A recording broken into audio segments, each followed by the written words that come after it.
আন্দোলন করে গেছে, এটা কিন্তু নিঃসন্দেহে আমাদের জন্য একটা লজ্জার ব্যাপার। এদের যে আন্দোলনের ইস্যুটা টোটালি একটা অবান্তরিত, সেটার কোনো জবাব তাদের কাছে নাই, কোথাও পারবে না সেই জবাব দিতে। হ্যাঁ, ফাইজলামের একটা সীমা আছে সবকিছু। আমরাও তো ডাক দিলে এই যে বৈষম্য বিরোধী ছাত্র আন্দোলনের হাজার হাজার ছাত্র নেমে আসবে, যেহেতু আমি সেই দলের সাথে জড়িত আছি। আমি জাতীয় নাগরিক কমিটির সেন্ট্রাল কমিটিতে আমি আছি। সাজ্জিস আলম সহ যারা আছে, এই যে আসনাত আব্দুল্লাহ, তারপরে আপনার এই নাসির উদ্দিন পাটোয়ারি সহ আক্তার হোসেন সহ আমরা একই সাথে সেখানে। আমি আমার ব্রাহ্মণবাড়িয়া বাঞ্ছারাপুরের আহ্বায়ক হিসাবে আমার সেখানে দায়িত্ব দিচ্ছি, আর ঢাকা উত্তরের দায়িত্ব পালন করতেছি, আর সেন্ট্রালি কাজ করতেছি। নতুন রাজনৈতিক দল যেটা, এখন আবার আওয়ামী লীগের স্থান নাই। আপনি আওয়ামী লীগ করেন, আপনি ঢুকছেন সেখানে, যদি 15 দিন পরে 1 মাস পরেও তারা জানতে পারে যে আপনি আওয়ামী লীগের কোনো সদস্য ছিলেন, আপনার সাথে সাথে বহিষ্কার করে দিবে। মানে অবস্থাটা ঠিক এরকম। এবং এটি হওয়া উচিত। একটা রাজনৈতিক দলের যদি আদর্শ না থাকে, কোনোদিন আগে যেতে পারবে না। যেমন আজকে আমরা বিএনপির কথা বলে থাকি, বিএনপির আদর্শ কত নষ্ট হয়ে গেছে এটা স্বীকার করতে হবে সবাই।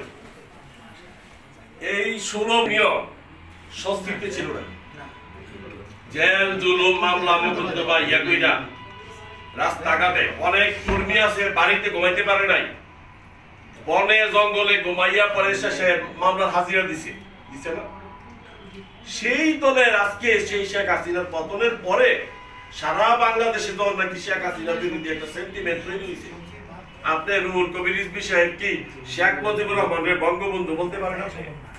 আপনার মুখ দিয়া বঙ্গবন্ধু কাকে বলে এটা আগে বিশ্লেষণ করতে হবে আপনাকে। এখন আপনি যদি বলি যে আপনি গরিব বন্ধু, তাহলে এটার কারণটা কি সেটা আমাদের জানতে হবে। গরিব বন্ধু কেন? গরিব বন্ধু হলো আপনি গরিবের বন্ধু, গরিবের জন্য আপনি সেবা করেন, কাজকর্ম করেন, সাহায্য সহায়তা করেন। মানে বাংলার জন্য ওনার কি অবদান, ওনারে বঙ্গবন্ধু বলতে হবে। আমার কোনো অবদান নেই নাইও না। যদি ইতিহাস পর্যালোচনা করে ইমোশনালি কথা বললে হবে না। শিক্ষিত লোক সচেতন ভাবে সচেতনতার সাথে ইতিহাস ভিত্তিক কথা বলতে হবে।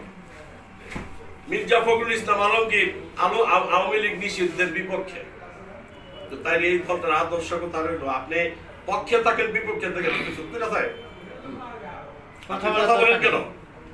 আপনি পক্ষে যাওয়া দরকার নাই, বিপক্ষে যাওয়া দরকার নাই, আপনি চুপ করে থাকেন। যদি আপনার যদি এত বেশি ওনার জন্য দরদ থাকে, আসতেছি সেই দলটা আজকে দেখেন এই আদর্শ বিএনপি নেতারা জবাব দিতে পারবে না। আজকে আওয়ামী লীগের নেতৃত্ব চলে যাওয়ার কারণে আওয়ামী লীগ যারা করছে এদের কোনো জবাব নেই, জবাব সেখানে কোনো জবাব। গত 16 বছরে আমার এই লাইসেন্স হইয়া যায়, আপনারা নিজেরাও জানেন যে সেখানে কিছু টাকা পয়সাও নিচ্ছে তারা, 2 লাখ 3 লাখ যাতে যা পারছে 5 লাখ টাকা নবায়ন করে দিছে। তো আমি জেলে থেকে এই নবায়নের জন্য 3 লাখ টাকা দিয়ে দিচ্ছি অলরেডি, সব কমপ্লিট। শেষ পর্যন্ত যখন আমার নবায়ন ঠেকাইতে পারে না, তখন মঞ্জিলা ফারুক ওই মহিলা ফোন কইরা, গার্লস সিকিউরিটির চেয়ারম্যান মহিলা মঞ্জিলা ফারুক, সে ফোন কইরা এটারে সিআইডিতে পাঠাইছে তদন্ত করার লাগি। উদ্দেশ্য রইল জানে যে আমি জেলে আছি, আমার মামলা আছে, আমার বিরুদ্ধে অস্ত্র মামলা আছে, বিভিন্ন মামলা আছে, তারা তো জানেই সেটা। এখন সিআইডি তো তদন্ত করে পাইবই। সিআইডি তো টাকা দেওয়া হয়েছে 50,000 টাকা, আমি জেলে থেকেই পাঠাই দিচ্ছি। জেলে থেকে সিআইডির যে ইন্সপেক্টর ছিল তার সাথে কথা বলছি, সেখানে তো মোবাইল ব্যবহার করছি, 2-3টা মোবাইল ব্যবহার করছি। যাক, শেষ করতে এই মঞ্জুলা ফারুকের টেলিফোনে আমার এই লাইসেন্সটা নবায়ন হলো। বুঝেন যে আমরা ব্যবসা করব, আজকে রিক্সাওয়ালার মধ্যে ইউনিটি আছে, আজকে শ্রমিকদের মধ্যে ইউনিটি আছে, বাংলাদেশের সব সেক্টরে দেখেন আপনি কম বেশি সেখানে ভালো শক্তিশালী কমিটি আছে সেখানে। অথচ আজকে আমরা আউটসোর্সিং এর আমরা এত প্রতিষ্ঠিত ব্যবসায়ী হওয়ার পরেও আজকে প্রত্যেকটা মালিক লাঞ্ছিত হচ্ছে বিভিন্ন জায়গায়। বিভিন্ন জায়গায় তারা আপনার কি বলে যে সরকারি কর্মকর্তাদের কাছেও তারা হেওয়া প্রতিপন্ন হচ্ছে। আপনি একটা কাজ নিচ্ছেন, লোক দিতে পারতেছেন না সেখানে কমিশনের নামে। এখন আপনি মাসের শেষে যদি আপনি 2 লাখ টাকা কমিশন পান, আর সেখানে যদি 70 লক্ষ টাকার আপনার ব্যাংক গ্যারান্টি দিতে হয়, তা আমি বলছি বাংলাদেশ পরিসরকারের সচিব রেজিজিরো বলছি, দেখেন আপনার এখানে আমার 70 লক্ষ টাকা জামানত দেওয়া আছে। এই 70 লক্ষ টাকা দিয়ে আপনি নিজে বলুন তো, একটা মুদির দোকান দিলেও তো মাসে 5 লাখ টাকা নিয়ে, তা আপনি আমার কয় টাকা দেন? সুতরাং এই 5% কমিশনে কিন্তু আসলে আমাদের হয় না। তার মধ্যে হ্যাঁ হয়তো যদি 100 লোক, যদি 100 লোকের কাজ হয়, সেখানে যদি আপনি যদি মিনিমাম 80টা লোক দিতে পারতেন, তাও এখানে জামানতটা উঠে আসতো। সেটাও তো এখন হচ্ছে না। আমাদেরই কিছু কিছু কোম্পানি আছে যারা কাজ পাওয়ার আগেই হেরা সারেন্ডার করে দেয়, সব দিয়ে আসে, সব দিয়া ফেলায়, নাম দিয়া কইলাম না আমি। তো এইগুলো আমাদের এই প্রতিষ্ঠানগুলোর ক্ষতি করছে, অনেক নষ্ট করছে, সব প্রতিষ্ঠানদেরই এটা ক্ষতি। তো সেই কারণে আজকে যেহেতু আমার ভাই দুলাল আমরা সবাই ডাকছি, যেহেতু আজকে সব দিকে বেহাল অবস্থা, আমরা মন জেলা ভালো দেখতে চাই না যে এই মুখে মুখে দিয়ে একটা কোম্পানির ক্ষতি করবো। আরে একটা কোম্পানি, সে আমার ভাই, তার যদি একটা বিপদ হয় আমি সেখানে চাপায়ে পড়বো, দৌড়ে যাবো আমি সেখানে, তার এখানে উদ্ধার করা যায়। সেই নীতি আমাদের অবলম্বন করতে হবে। যদি পারি তাইলে আপনারা অ্যাসোসিয়েশন করেন, আর যদি সেটা যদি না করতে পারেন তাহলে সেটা শপথ করতে হবে। তারপরে একটা অফিস, ছোট হোক, এরকম একটা রুম, একটা অফিস নিতে হবে। একটা অফিস ভাড়া কত? ধরুন আপনার 20,000 টাকাই গেল, সব মিলে 20-30,000 টাকা যা। 30,000 টাকা তো এত মালিকের মধ্যে এটা কোনো ব্যাপার না। সবাই দরকার হইলে প্রাথমিক পর্যায়ে সবাই না হইলেও আমরা কিছু কিছু যারা নাকি মোটামুটি কাজকর্ম আছে যাদের, আমরা মিলঝিল কইরা কিছু টাকা পয়সা বেশি দিলাম, আমরা দিয়ে একটা অফিস দাঁড় করাই না, ঠিকানা হোক একটা, অন্তত পক্ষে সেই অফিসটা, এই যে আমরা বাইরে অনেক সময় বসি মিটিং করতে বিভিন্ন ইয়াতে, সেটা না করে আমরা অফিসেই বসলাম। সেখানে আপনার বন্ধু বান্ধব আসবে, বাইরের একটা কাজ, ভাই মুখানে আমার অফিস আইসা বলেন, সেখানে চাও খাইলো, বসার জায়গা থাকলো, কথা বললেন, অসুবিধা নেই, হোক না সে বাইরের লোক, তাতে কিছু আমাদের একটা ঠিকানা হইল, সেই ঠিকানায় আপনার ধরেন আপনার মোটামুটি সবার যে সুবিধা অসুবিধাগুলো আমরা সেখানে দরকার প্রতি সপ্তাহে আমরা একটা মিটিং করবো, সেখানে মত বিনিময় সভা, যেটা কিভাবে আমরা সামনের দিকে আগে যেতে পারি।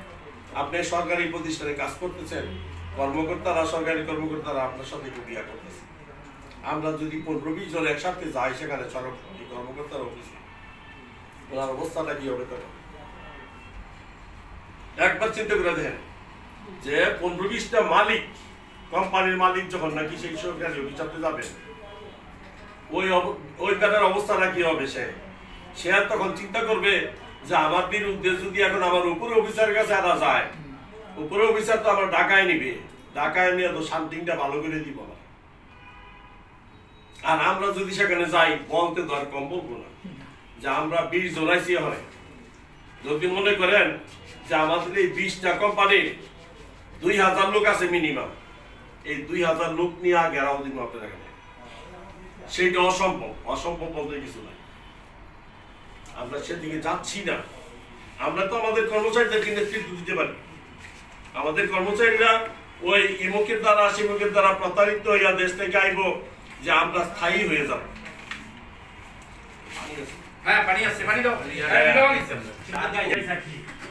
সরকার আমাদের নিয়োগ দিবে, তো এগুলো বুঝাইছে কেন? আগে মাস্টার হলে যে চাকরি ছিল, আগে মাস্টার হলে যে চাকরি করতো আগে, তারা কি পয়সা ছাড়া চাকরিতে ঢুকছে কোনো সময়?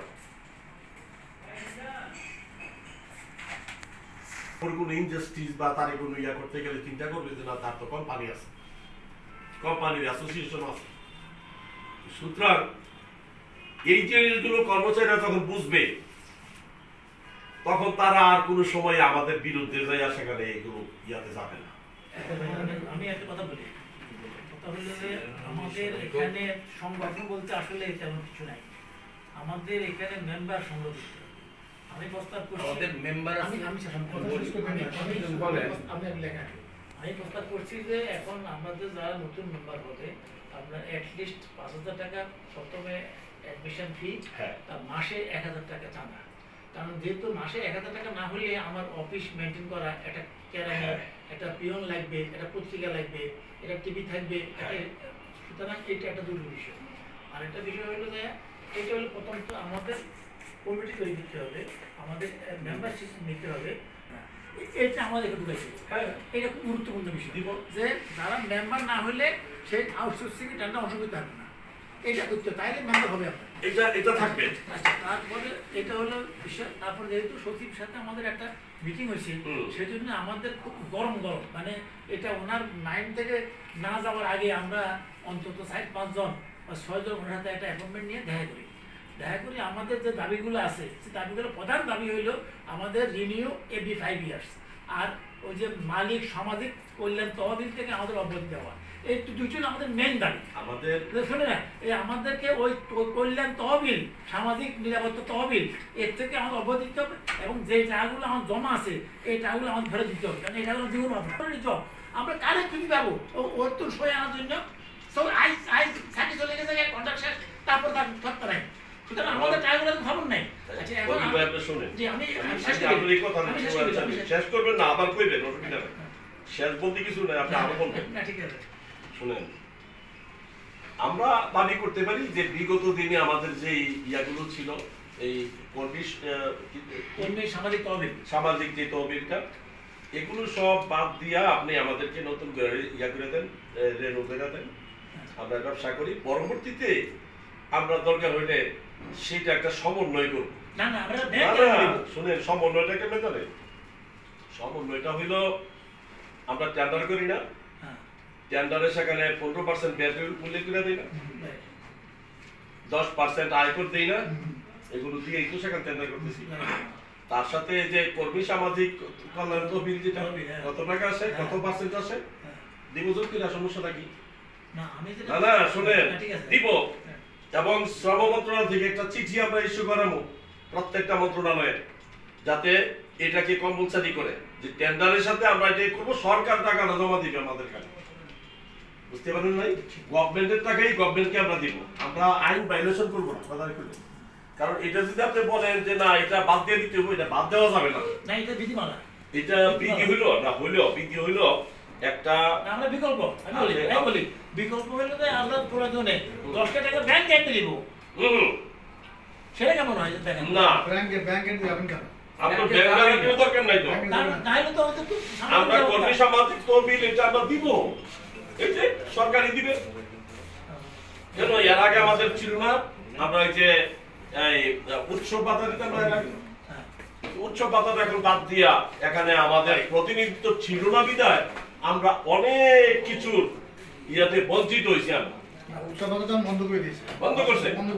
তো সেই হিসাবে এখানে কর্মী সামাজিক যে তহবিলটা, এটাও আমাদের একটা বিল থাকবে, এখানে সরকার দিবে সেটা, এবং সেটা টেন্ডারে উল্লেখ করা থাকবে।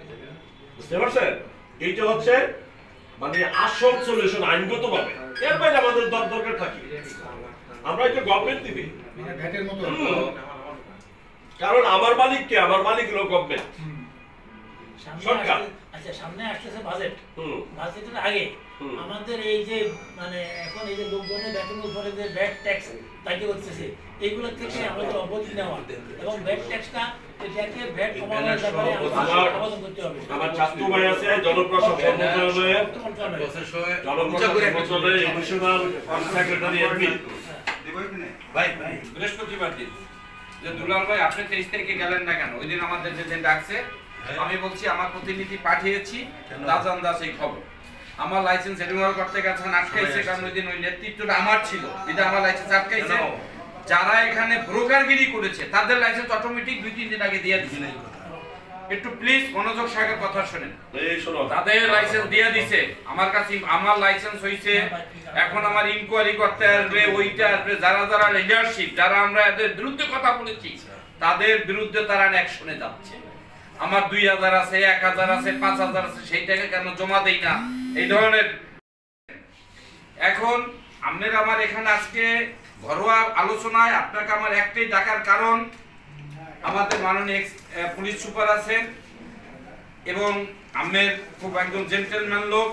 আমি চাচ্ছি পিছনে সব ভুলে যে আমরা দ্রুতভাবে আমরা রেজিস্ট্রেশনটা কিভাবে পাইতে পারি। এতে যদি আমাকে বলেন দুলাল তোমার এত টাকা দিতে হবে, স্পেশালি আমরা কন্ট্রিবিউশন করব। 2 নাম্বার হলো আমাদের যে আপনারা শ্রম অধিদপ্তরে মিটিং করছেন, ইমিডিয়েটলি হ্যাঁ মাথায় থাকতে থাকতেই হয়তো আপনারা, আমি বলতে আছি হয়তো প্রেস ক্লাবে দেন অথবা প্রেস ক্লাবটাই সবচেয়ে বেস্ট ডিআইপি জুনে নিয়ে আমরা 100 জন সব সাংবাদিকরাও থাকবে। আমরা দ্রুত গতিতে আপনার কাছ থেকে 2টা আশা করতেছি। 1 নম্বর হলো আমার রেজিস্ট্রেশনের বিষয়, 2 নম্বর হলো আমাদের যে আউটসোর্সিং লাইসেন্স দিয়ে যে কলকারখানা তালবাটা না, এইটা আমরা আপনার মাধ্যমে প্রতিকার কিভাবে পাইতে পারি, কিভাবে আমরা আগাইতে পারি, এইটাই আপনার কাছে আমার আজকে আমার আপনার ঘরোয়া আলোচনা, এটি আমার মুখ্য বিষয়। এই আমার কথা। আরেকটা জিনিস আমি একটু যোগ করে দিই, আমার কোনো বক্তব্য নাই, দুলাল ভাইয়ের সমর্থন। এটার সাথে একটা স্থায়ী অফিস কোনটা হবে, প্রয়োজনে বারানিয়া 10টা মালিক 20টা, আমাদের এখানে 71 জন মেম্বার আছে, সবাই সমর্থন জানাইছে, কিন্তু সবাই এখানে আসা আজকে 10 থেকে 15 জন বসার কথা ছিল, সেই হিসেবে আসছে। স্থায়ী একটা অফিস কিভাবে সিদ্ধান্ত নেওয়া যায়, কার মাধ্যমে কার নেতৃত্বে বাস্তবায়ন হবে, ওগুলা নির্ধারণ, রেজিস্ট্রেশনটা কার মাধ্যমে একজনের দায়িত্ব দিয়ে দিলে আপনি এগুলো সব রেডি করেন। আমি রেজিস্ট্রেশন যাই কেন, এই যে ভদ্রলোক আছেন আমাদের বড় ভাই, সিনিয়র আমাদের বড় ভাই, আমরা এলাম 83 এসএসসি, আর সে আমাদের হলো অনেক পুরানো।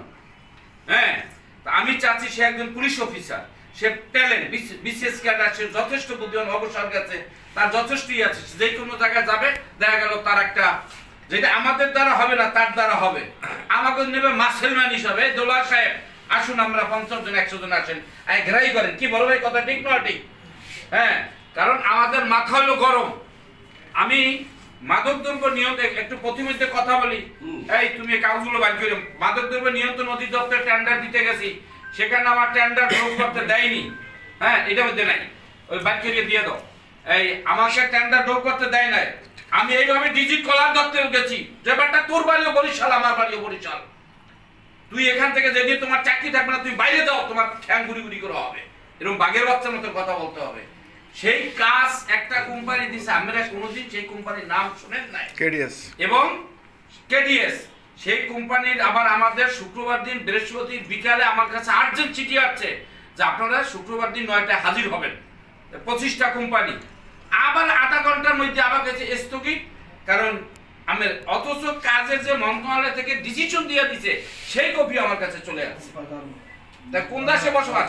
আমি চাই আমার মাননীয় সভাপতির মাধ্যমে আমরা সেই, আমি মাননীয়, আমি কিছুক্ষণ আগে আপনার সম্বন্ধে বলেছি, আপনাকে কেন পুলিশ দিয়ে কারা করেছে, এই গোপালগঞ্জ বাহিনী, সেটার সাথে ছিল ওই আয়সা নামে একটা কোম্পানি, বুশরা, তার সাথে ছিল রেডিয়েন্ট বাড়ি কুমিল্লা, কারণ সে কাজ পাইতেছিল এই যে আমাদের কি জানি ওই জন্য ইর কাজটা বাংলাদেশ নো টেলিটক, ওই জন্য ডাকে তারা সংঘবদ্ধ চক্র হয়ে তাকে অ্যারেস্ট করেছে, আর কিছু না।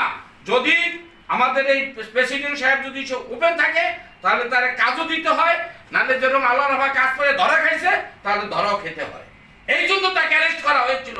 আপনার অ্যাবসেন্সের কথাই বলেছি, সংঘবদ্ধ চক্র এরা।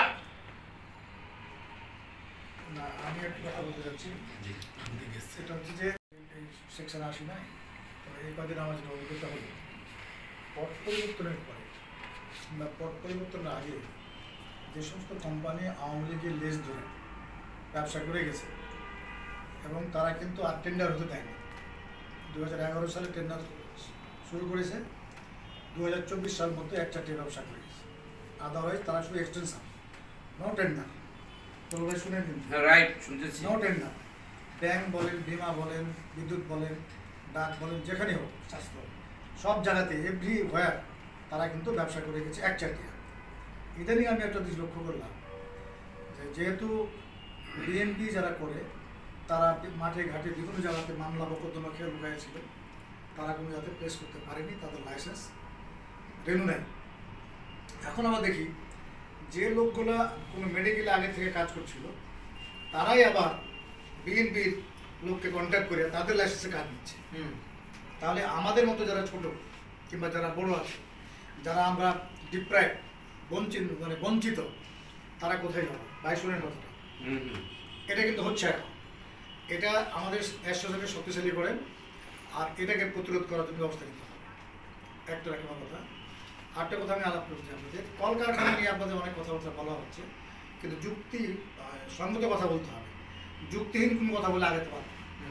আমার কাছে কথা হচ্ছে যে কলকারখানা আউটসোর্সিং কেন কলকারখানার ক্লিয়ারেন্স নেই, এবং এই কলকারখানার ক্লিয়ারেন্সিতে যে কি না নাস্তা নাবুদ করতেছে, এটা আমি নিজেই ভুক্তভোগী। আমার মতো সবাই মনে হয় ভুক্তভোগী। সবাই এখানে আবার দেখেন A category, B category, C category, D category করা হচ্ছে। কেন এত ক্যাটাগরি থাকবে? আমি লাইসেন্সের রিনিউ ফি দিই না, আমি জয়েন্ট স্টক করছি টাকা দিই না, ওখানে আমি ট্যাক্স দিচ্ছি না, আমি যখন কাজ পাচ্ছি তখন ভ্যাট দিচ্ছি, আমি আইটি দিচ্ছি না, 10% দিচ্ছি না, 5% দিচ্ছি না। এত কিছু দেওয়ার পরেও কেন আমার কাছ থেকে কলকারখানা এগুলো হ্যারাসমেন্ট করবে, এবং কলকারখানায় কেন এতে এত শ্রেণী বিভাগ থাকবে, কী জন্য থাকবে? আমি যতটুকু জানি এটা কিন্তু কলকারখানা আন্ডারে ছিল না। তৎকালীন মনোজন সুপ্রিয়া ছিলেন প্রতিমন্ত্রী, শ্রম প্রতিমন্ত্রী, ওনাকেই আমাদের এই সিকিউরিটি সার্ভিস এবং আউটসোর্সের কিছু প্রভাবশালী ব্যক্তি তারা নিজেরাই ব্যবসাকে কুক্ষিগতভাবে ধরে রাখার জন্য তার কানে দিয়ে এই কাজগুলো করাইছে, এবং সে তখন তৎকালীন প্রাইম মিনিস্টারের কাছে যা কথা বলতে, ঠিক আছে এখানে কিছু রাজস্ব পাওয়া যাবে, এই তখন কলকারখানা গেনিং করালো। এখানে কলকারখানার কোনো ফাংশন নাই। আমার আউটসোর্সিং এবং সিকিউরিটি গার্ডের কাজ কী হলো? তার নিরাপত্তা বিধান করা। সে কি যাবে মেশিন চালাতে? তাহলে তার কেন কলকারখানার সার্টিফিকেট লাগবে? সে কি যাবে উৎপাদনে? না, সে আসে প্রহরীতে। হ্যাঁ, দরকার আছে এর কাজ। ফায়ার সার্ভিসে যদি কি চাই সার্টিফিকেট চাই, এটা যুক্তি আছে। শুনেন কেন যুক্তি আছে? আমার গেটে যদি কোনো ফায়ার ডিস্ট্রিবিউশন থাকে, তাহলে এটা যদি কেউ না থাকে তখন তো সিকিউরিটি গার্ডকে দেখতে হবে। তখন কী হবে? তার এটা জানা থাকলে সে সাথে সাথে এটা স্প্রে করে ফায়ারটাকে হয়তো করতে হবে। এটা আমি মনে করি এটা যুক্তিসম্মত আছে। কিন্তু ফায়ার সার্ভিস এতে ব্যাপারে কোনো অত নাক গড়াচ্ছে না, কিন্তু কলকারখানার সার্টিফিকেট দিতে যায় ইন্সপেক্টর, ডেপুটি ইন্সপেক্টর, এরা যেভাবে হ্যারাসমেন্ট করতেছে এটা অকল্পনীয়। আমি চাই, আমি শেষ করতে ভাই, আপনি শেষ করবেন না? হ্যাঁ বলেন। কথা বলতে হবে সবারই, আজকে কথা শেষ নাই। মনের ভাব প্রকাশ। কলকারখানার যে বিষয়টা, এটা আমি আপনাকে বলি, আমি সবার উদ্দেশ্যেই বলি যে আমরা এই মুহূর্তে কলকারখানা প্রতিষ্ঠানকে, যদিও আমার লাইসেন্স আজকে 3 বছর হয়ে গেছে, নবায়ন করি না, 3 বছর আরো বেশি হয়ে গেছে, নবায়ন করতে পারি না। প্রথমত অবস্থায় আমার ওই এসবির রিপোর্ট দিয়া, একটা দোহাই দিয়া মঞ্জিলা ফারুক টেলিফোন করে আমি চাচ্ছি যে ইন্সপেক্টর, সেই আমার বলছে মঞ্জিলা ফারুক নামে প্রধানমন্ত্রীর কার্যালয়ে কেউ আসেনি, তার টেলিফোনে আপনার এটা হয় নাই। তো ধরেন এই মুহূর্তে যে অবস্থানটা আছে, ধরেন এই শ্রম ও কর্মসংস্থান মন্ত্রণালয়ের উপদেষ্টা ছিল আসিফ মাহমুদ। আসিফ মাহমুদ যদিও এখন এটাতে নাই, এখন আছে ব্রিগেডিয়ার শাখাওয়াত। এটা হলো একটা পাগল, কথা কইয়া লাভ নাই। আসিফ মাহমুদ না থাকলেও আসিফ মাহমুদের কিন্তু প্রভাব একটা আছে এখানে কঠিন। তো আসিফ মাহমুদের বাড়িটা হলো আমার 5টা গ্রাম পরে।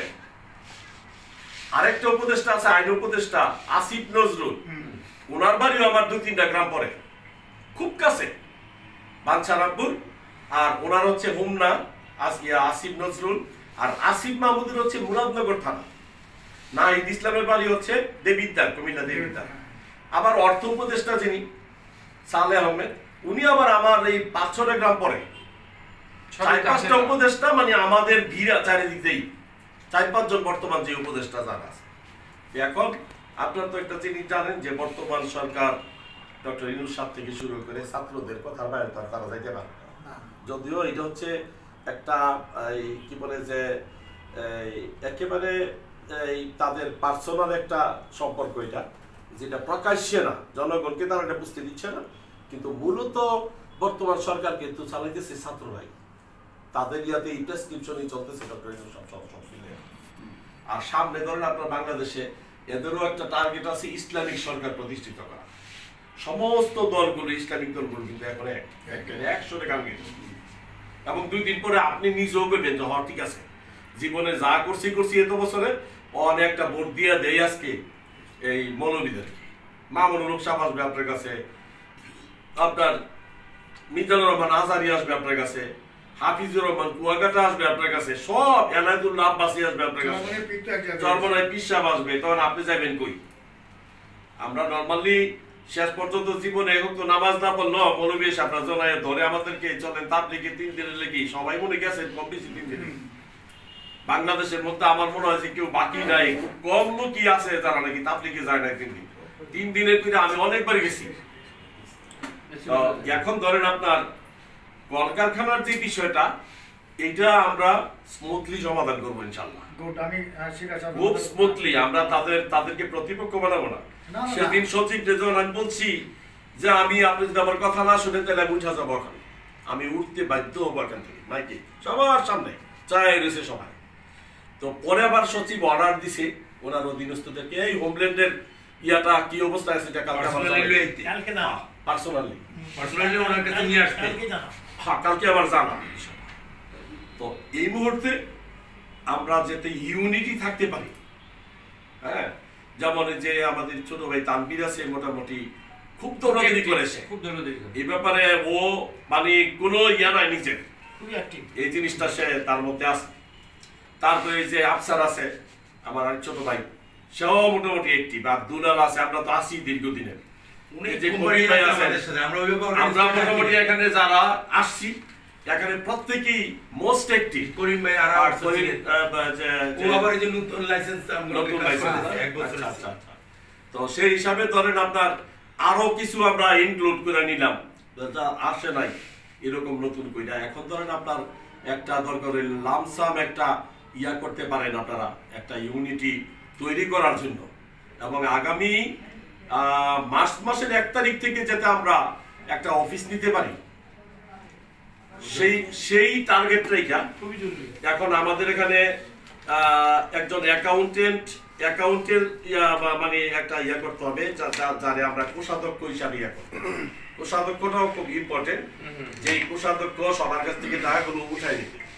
আমরা মানি রসিদ বানাই নিব না, আপাতত অসুবিধা নেই।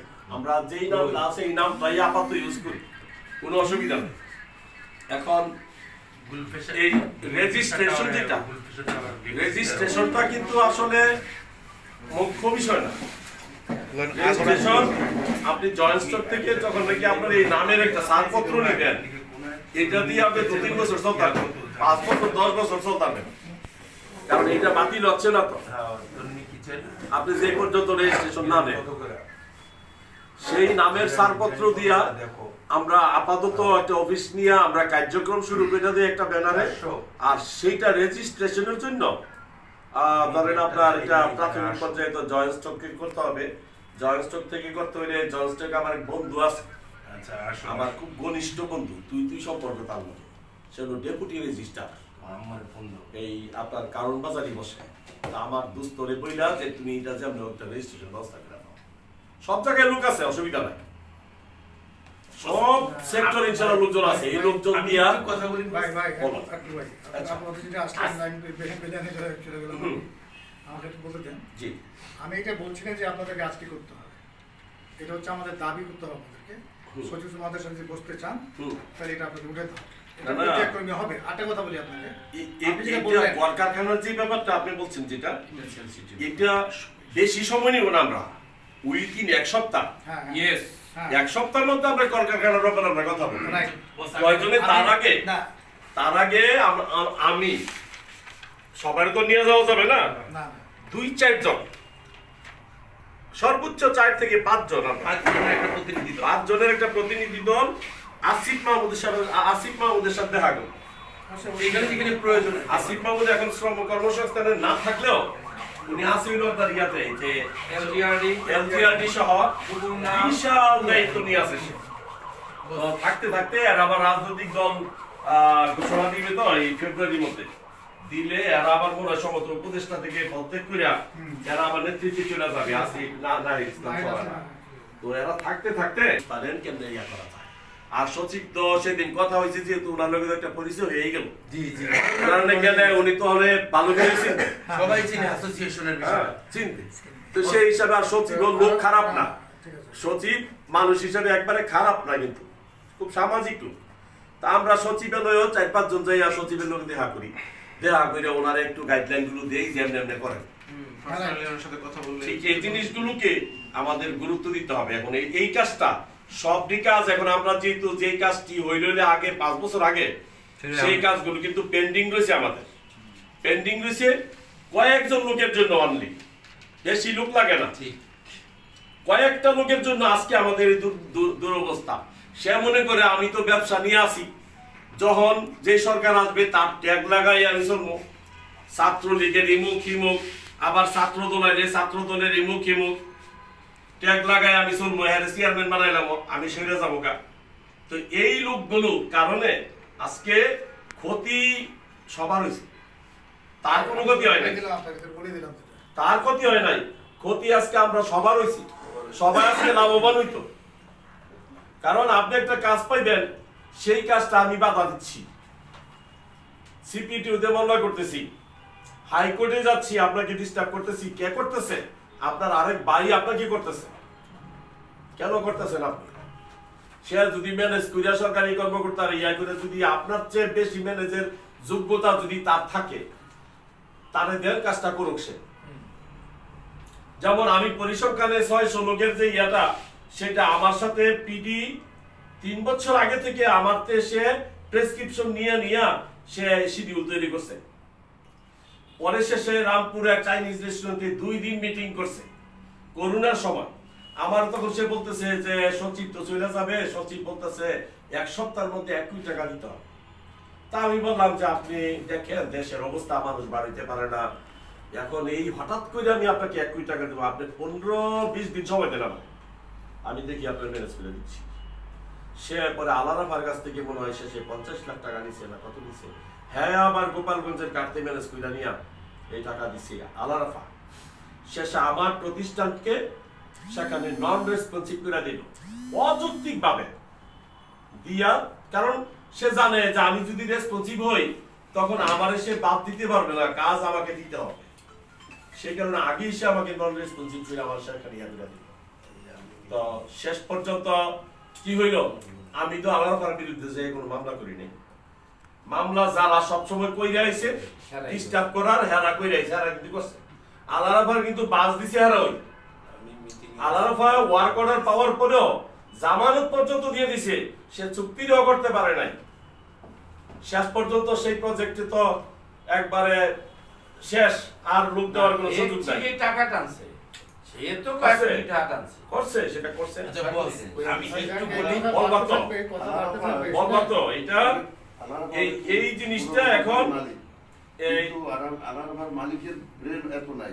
হ্যাঁ, এই যে ক্রিমিনাল দা গ্রেড স্বপন সাহেবের কোম্পানিতে চাকরি করছে, কার্ডি সিকিউরিটি জয়নাল সাহেবের ওখানে 3.5 নাম কি দিল, বাইরে ধরে লাঠি বাইক করে দিচ্ছে, গেছে আমার কাছে কান্দে পড়ছে। আমার এখানে যাইয়া 3.5 বছর চাকরি করে আমার ব্যবসা 3 ভাগ 2 ভাগ ভাগে নিয়ে আলারাফা, আমি 64 জেলা সমাজসেবা অধিদপ্তরে আমি কাজ করি। এটা কি আলারাফারই দিয়া? না না, এটা আলিয়াস গো, আলারাফার মালিকের পরামর্শ দেয়, উপদেষ্টা আলারাফা থাপড়াইছিলাম আমি মৌসা কই, ফোন ধরো না কেন? জানেন আমার সেখানে আমি 28 লক্ষ টাকা দিয়ে রাখছি, বলেন নামে 28 লক্ষ টাকা কথা রইছে তো। আমার বক্তব্য শোনার পরে এই লোকটাকে সিনে রাখেন সবাই। আপনি কথা বলবেন, কবির ভাই বলবে আরো। আমার আজকে এই যে দুলাল বাইরে এই পানি আনো আরেক গ্লাস। পানি দাও। মিটিং ডাকার মূল উদ্দেশ্য হচ্ছে আমাদের যে স্ট্রাকচারে এই শুনেন, শাহরুল ইসলাম শিকদার সাহেব আমাদের সভাপতি এবং সেক্রেটারি মানে অব্যাহতি দেওয়া হয়েছে প্রজন্ম দল থেকে, সমবায়দের সংগঠন থেকে। সেই হিসাবে আমাদের রেজিস্ট্রেশন শ্রম মন্ত্রণালয় থেকে গুরুত্বপূর্ণ হিসেবে বিবেচিত হয়েছে। এই জন্য এখন আমাদের মূল উদ্দেশ্য হচ্ছে আপনাদের কাছে দাবি যে রেজিস্ট্রেশনের বিষয়ে উদ্যোগ গ্রহণ করবেন। শ্রম সচিবের সাথে অ্যাসোসিয়েশনের প্রতিনিধিদের একটা প্রতিনিধি দল মিটিং করবে এবং সামগ্রিক বিষয় আলোচনা এবং হল রুম ভাড়া করে সকল মালিকদের, আমাদের কাছে এখন 81 আর 110 মানে প্রায় 200 মালিক, আমাদের সদস্যভুক্ত আছে 71 জন। আর নতুন তালিকা একটা পাইছি 81 জনের। সবাইদেরকে আমরা দাওয়াত দেবো, আহ্বান করবো, একটা হল রুমে মিটিং ডাকবো আমাদের অ্যাসোসিয়েশনে। এটার উদ্যোগ করবো, সবকিছু করা যায় আপনারা যদি উদ্যোগ নেন। এটা আমাদের যারা সিনিয়ররা আজকে আছেন, আপনারা উদ্যোগ নিলে সব সম্ভব। আমরা ফিল্ডে কাজ করার মতো শক্তি আছি। তোমাদের এই জিনিসটা একটু এখন অফিসটা কনফার্ম করবেন যে আমরা এখানে যেই কজন আছি, জি এই কজনের উদ্যোগে উইথিন শর্ট টাইম ধরো আমরা যাতে অফিসে একটা মিলাদ করতে পারি, জি, এবং সেই মিলাদের জন্য আমরা প্রাথমিক পর্যায়ে এই যে কবির ভাই যেই কথাটা বললো যে আমরা 5,000 টাকা করে রেজিস্ট্রেশন ফি দিব, মানে এই সব মানে সমিতির সদস্য হওয়ার জন্য 5,000 টাকা মাসে 1,000। এটা 10,000 টাকা ছিল, এটা 20,000 ছিল। ভাই আজকে বলতে দাও না, তুমি না আগে যেটা ছিল ওটা আমি জানি না। আগে পোষাইতে সবাইতে সবার তো সইবে না। শুরু কি জানো, শুনো এখনই আমাদের চামড়া আছে, এখন আমরা এই রেজিস্ট্রেশনের পরে কথা হল না। শুনো তানভীর, এখন যাক এটা তো আলোচনার বিষয়, 5,000 বা 10,000 এটা টোটালি একটা আমাদের আলোচনার বিষয়। আলোচনার বিষয়টা হলো যে 10,000 ফিক্স। এখন 10,000 টাকা যদি আমরা রাখি, এই 10,000 টাকা কইরা কি সবাই দিয়া সদস্য হবে? এখন বাধ্য হবে। এখন আপনি রেজিস্ট্রেশন করার পরে 1 লক্ষ টাকা কোন সদস্য আমরা নিব না, এটা ঠিক, জেনারেল সদস্য নিব। ঠিক আছে, যেহেতু আগে 10,000 ছিল তাহলে আগে 10,000 ছিল, কেউ দেও কার না দেও, আর মাসে 1,000 টাকা, ঠিক আছে। আর কবির ভাই তাহলে এটা এই চূড়ান্ত হইল। তাহলে আমরা একটা জিনিস সিদ্ধান্ত হইলো যে 10,000 টাকা করে আমাদের ভর্তি ফি। এখন তুমি যে মিটিংটা রাখতে গিয়েছ, এর আগে 2 থেকে 3টা মিটিং করছি, জি। তো আমি আসলে বলতে গেলে এই নামটা উচ্চারণ করতে আমার মন চাচ্ছে না। সেই ভদ্রলোকের সেক্রেটারি দেওয়া হয়েছে, তানভীরে বলুক এখানে যে কোনোদিন সে 1টা টাকাও সে খরচ করে নাই। রামপুরে এক মিটিং কল করা হইলো, শেষ আমি তানভীরে কইলাম, তারপরে যে রিফাত সিকিউরিটি সুমন দেওয়ান সহ এনারে আমি কিছু না, তানভীর আমি যাবো না। ওই বস এটা ইয়া করে লেছি, হ্যাঁ অসুবিধা না। শেষ পর্যন্ত হ্যাঁ তানভীর কইছিল যে গান পাশে হ্যাঁ তো ম্যানেজ করবো, কিন্তু 1 টাকাও তাতে নিতে পারে নাই। সমস্ত টাকা সেখানে ম্যাক্সিমাম টাকা পরে আমার দিয়া সেই প্রোগ্রাম শেষ করতে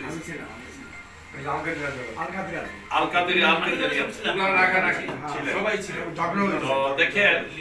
এইভাবে তো ব্যক্তিগত ভাবে নিজের পয়সা খরচ করে সব করুন যায়।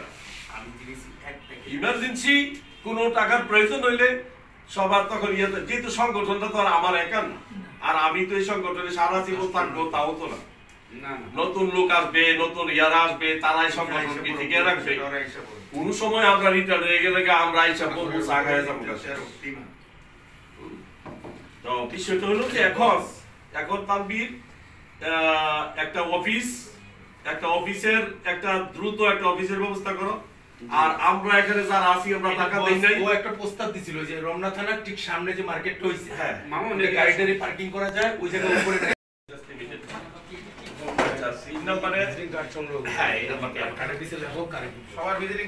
আমরা আবার ওই প্রেস রিলিজ করবো তো পত্রিকায়। একদিন টাইম নিয়ে আমরা কালকে বা পরশুদিন সব পত্রিকায় মেইল করে দেব।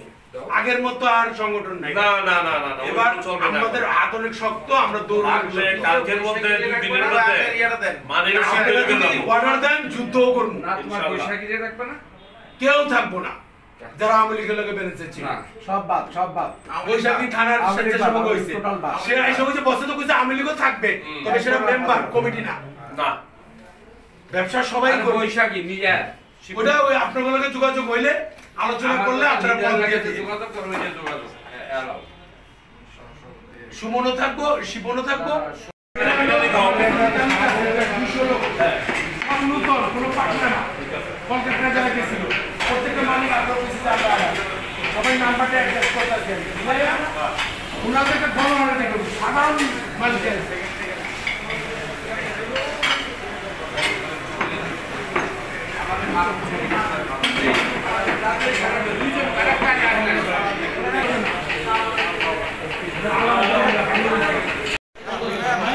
চল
এটা তো জানি খাওয়া দাওয়া করছেন তাহলে আপনি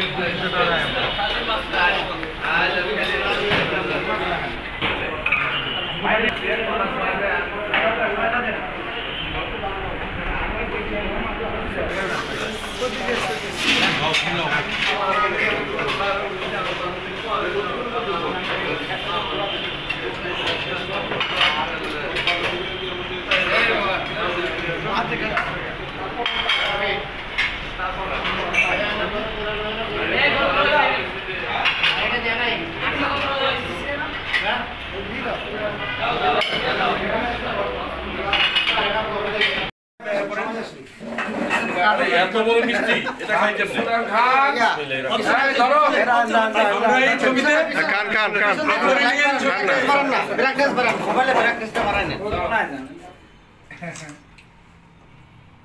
খান খান খান তালিও তো দিল না সমাজের মিষ্টি কাটা চামচ নাই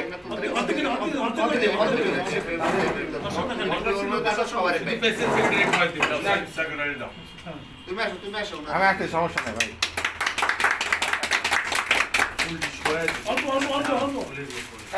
বড় ভাই ধরেন রাগ করেন তো বড় করে সিনিয়র ভাইস প্রেসিডেন্ট কাসর ভাই খাওয়া দেন আশরাফ ভাই খাওয়া দেন সিনিয়র ভাইস প্রেসিডেন্ট এই আমার একটু আবার আদর করতে আছে বড় আদর করব আসো यस চলে হবে আমরা একটু খাওয়া দিই একজনের ফুলটা ধরেন একজনের হাতে ফুলটা ধরেন তাহলে আরো করতে পারো না ওই মিষ্টি খাওয়া শেষ মিষ্টি খাওয়া শেষ মিষ্টিটা শেষ হোক না ফুলটা কিন্তু হাতে রাখেন এটা কইতেছি ভাই ফুলটা হাতে রাখেন দুইজন হাতে রাখেন এই আমার ছাপুরটা এবার ফুলটা হাতে রাখেন মস্ত ভাই মিষ্টি নাই আমরা হাতে একটা ফুল রাখেন এই আমার ছাত্র নেতা এই তানভীর খাও এই সবই দাও ছবিটা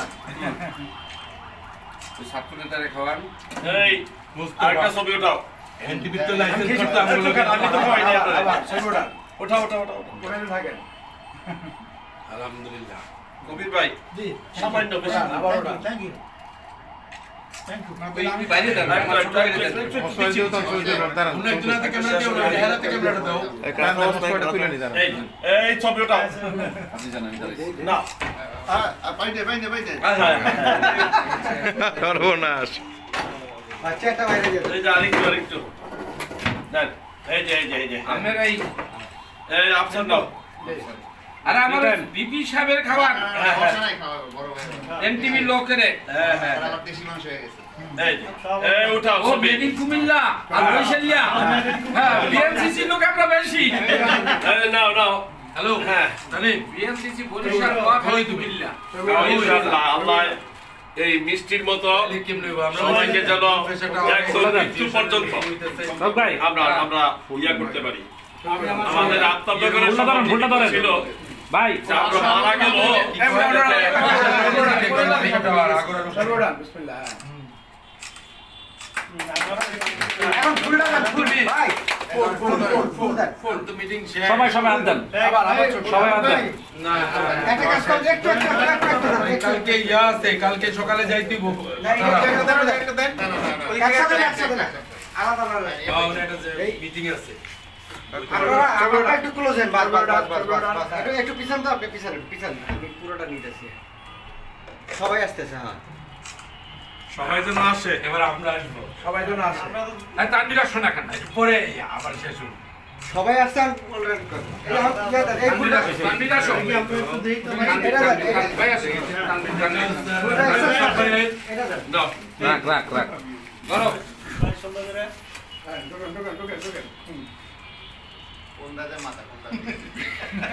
এই ফারুক সাহেব সভাপতি আসেন এই ফারুক সাহেব আসেন ফারুক ভাই আসেন